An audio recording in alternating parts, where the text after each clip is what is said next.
ನಿಮ್ಗೆ ಈ ಸೀರೆ ಒಡವೆ ವಸ್ತ್ರ ಇಷ್ಟಿಟ್ಬಿಟ್ರೆ ಸಾಕಲ್ವಾ? ಜಗತ್ತಲ್ಲಿ ಇನ್ನೇನು ಬೇಡ ಅಲ್ಲ? ನನ್ ಮದ್ವೆ ಬ್ಲೌಸಸ್ ಇದನ್ನೆಲ್ಲ ಟ್ರೈ ಮಾಡ್ಬಿಟ್ಟು ಕರೆಕ್ಟ್ ಆಗಿ ಫಿಟ್ ಆಗ್ಬಿಟ್ರೆ ಅಷ್ಟೇ ಸಾಕಪ್ಪ. ನನ್ ಮದ್ವೆ ದಿನ ನಾನ್ ಹೇಗ್ ಕಾಣಿಸ್ಬೋದು ಅನ್ನೋ ಕನ್ಸಲ್ಲೇನೆ ಅಷ್ಟು ದಿನ ಕಳ್ದ್ಬಿಡ್ಬಹುದು. ಕನಸಲ್ಲಿರೋ ಸುಖ ಆಮೇಲೆ ನಿಜವಾಗ್ಲೂ ಸಂಸಾರ ಮಾಡುವಾಗ ಇರಲ್ಲ, ಹುಷಾರು. ಏನಿಲ್ಲ, ನಾನ್ ಆತರದ್ ಹುಡ್ಗಿನ ಅಣ್ಣ. ಖಂಡಿತ ಇಲ್ಲ. ನನ್ ತಂಗಿ ಇವಾಗ ಹೇಗಿದ್ದಾಳೋ ಮದುವೆ ಆದ್ಮೇಲೂ ಹಾಗೆ ಇರ್ತಾಳೆ. ಯಾಕೆಂದ್ರೆ ಮದುವೆ ಆಗ್ತಿರೋನು ನಮ್ ಹುಡುಗ ಅಲ್ವಾ, ಅದಕ್ಕೆ. ಅಂದ್ರೆ ನಾನ್ ನಿಮ್ ಹುಡ್ಗಿ ಅಲ್ವಾ? ನೀನ್ ನನ್ ತಂಗಿ ಅಂತ ಆದ್ಮೇಲೆ ನಮ್ ಹುಡುಗಿ ಅಲ್ಲ ಅಂತ ಹೇಳಕ್ಕಾಗತ್ತಾ? ನಮ್ ಹುಡುಗಿನೇ.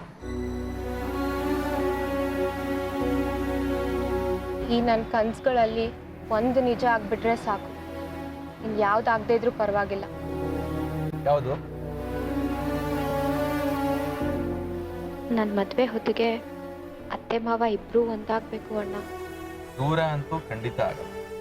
ಆದ್ರೆ ಅವತ್ತೇ ಅಲ್ವಾ ಅಣ್ಣ ಡಿವೋರ್ಸ್ ಫೈನಲೈಸ್ ಆಗೋದು? ಇಬ್ರು ಮದ್ವೆ ಮುಗಿಸ್ಕೊಂಡು ಹೋಗಿ ಸೈನ್ ಮಾಡ್ಬಿಟ್ರೆ ಡಿವೋರ್ಸ್ ಆಗೇ ಹೋದಂಗಲ್ವಾ? ಅದಕ್ಕೆ ಅವಕಾಶ ಕೊಡೋರು ಯಾರು? ಅಂದ್ರೆ ಹೋಗೋಕೆ ಬಿಡಲ್ವಾ? ಇಲ್ಲ, ಅದು ತಪ್ಪಾಗುತ್ತೆ. ಅವ್ರು ಅವತ್ತು ಹೋಗದೆ ಹೋದ್ರು ಜಡ್ಜ್ ಅವ್ರನ್ನ ಇನ್ನೊಂದು ದಿವಸ ಕರೆಸಿ ಡಿವೋರ್ಸ್ ಮಾನ್ಯತೆ ಕೊಟ್ಟೇ ಕೊಡ್ತಾರೆ. ಅದಕ್ಕೂ ಮುಂಚೆ ಅವರೇ ಅದನ್ನ ವಿತ್ಡ್ರಾ ಮಾಡಿಕೊಂಡು ಕೋರ್ಟಲ್ಲಿ ರಾಜಿ ಆಗಿದ್ದೀವಿ ಅನ್ನೋ ಹಾಗೆ ಮಾಡ್ತೀವಿ. ನಿಜವಾಗ್ಲೂ ಅದಾಗುತ್ತಾ ಅಣ್ಣ? ಖಂಡಿತ ಆಗುತ್ತೆ ಸ್ವಾತಿ. ಯಾರು ಎಷ್ಟೇ ಪ್ರಯತ್ನ ಪಟ್ರು ಅತ್ತೆ ಮಾವ ದೂರ ಆಗೋದಕ್ಕೆ ನಾನು ಬಿಡಲ್ಲ.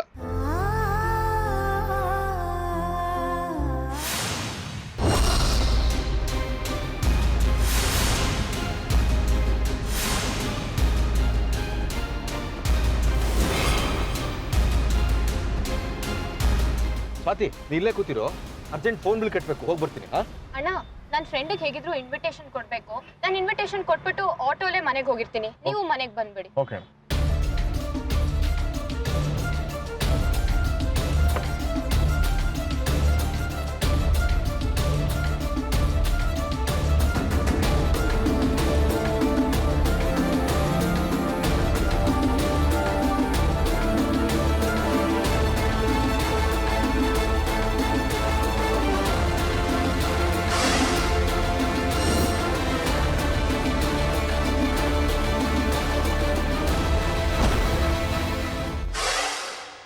ನೋಡು, ನೀನೇನು ಯೋಚನೆ ಮಾಡಬೇಡ.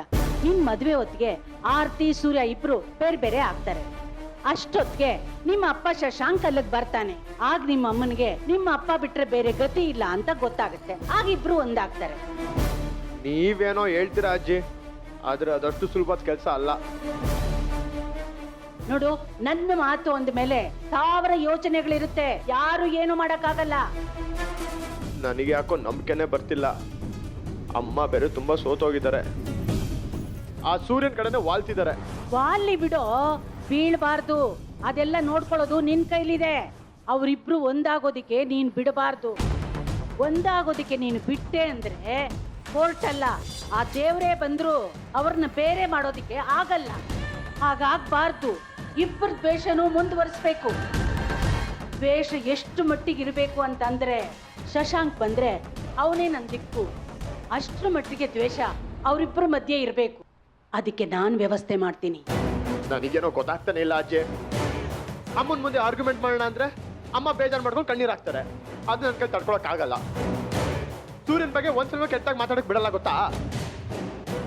ಅದು ತುಂಬಾ ದಿನ ನಡೆಯಲ್ಲ ಕಣ. ಆದ್ರೆ ನಾವು ಹುಷಾರಾಗಿರ್ಬೇಕಾಗಿರೋದು ಇನ್ನೊಂದು ಉಳಿದ ಬಗ್ಗೆ. ಯಾರು? ಅದೇ ರಂಜಿತ್. ಅವನೇನೇನೋ ಕರಾಮತ್ ಮಾಡ್ತಾನೆ.